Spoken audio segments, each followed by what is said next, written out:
what's going on, guys? Gamestradamus here. You're at THQ's booth, checking out Homefront, and I'm here talking with Chris about the game. And this is a very fun and exciting first-person shooter that's coming to the market. And Chris, will you tell us a little bit about the history of it? Sure. Basically, in looking at this market full of Me Too military shooters, it was, how do we distinguish ourselves from everybody else? And Dave Vativka, the creative center of the studio, came up with, like, well, let's take the war home. Let's do a game where we bring the war all the way back into the States. And that's where it all started with, let's find a plausible context. And that's how we got North Korea. And how do we get this setting that we want? And everything grew from there. And at that point in time, he talked to Danny Bilson and said, we want to do this. He said, oh, that's great.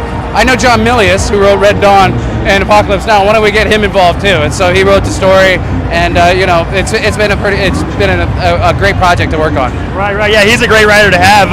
Is there a reason you brought Korea into this it was the whole thing? The most plausible? Absolutely, it was the most plausible, and in fact, it didn't jump to mind right away. But we have a senior analyst that has outlined it for us, and it's much more plausible than you think. I mean, we're like 3 big events away from that actually happening. Right. Just a couple of little facts. North Korea has the 4th largest standing army in the world.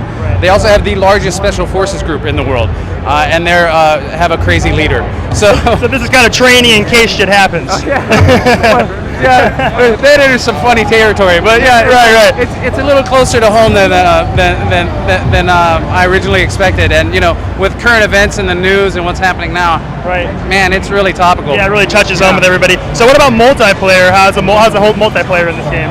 Well, multiplayer. So we're going to deliver 2 AAA experiences, single player and multiplayer, and the multiplayer team is set out to do just that.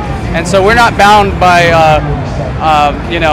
though we're bound by schedule, they're essentially a separate team internally, and they're pushing hard. But expect a big announcement about multiplayer in August. Awesome. Can you give us any little tips on multiplayer? How many people are going to be in the matches? How many guns?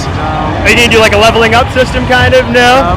All right. You get the teaser at the big announcement in August. You'll get our big set of features, and it'll come out. And just going with the history of Chaos Studios, and they're known for multiplayer, or we're known for multiplayer, right? And so expect some interesting surprises. So the focus is on home here.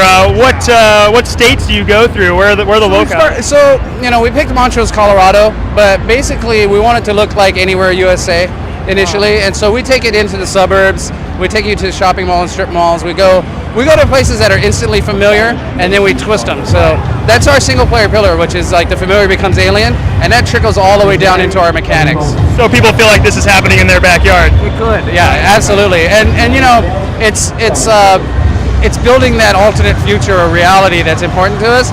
But to do it right, it has to be one of those things you're like instantly familiar. I get it, I understand, and that's part of the product placement that we've got in our game. And it has nothing to do with the product placement. It has to do with you recognizing a place or saying like, oh wow, that's just down the street.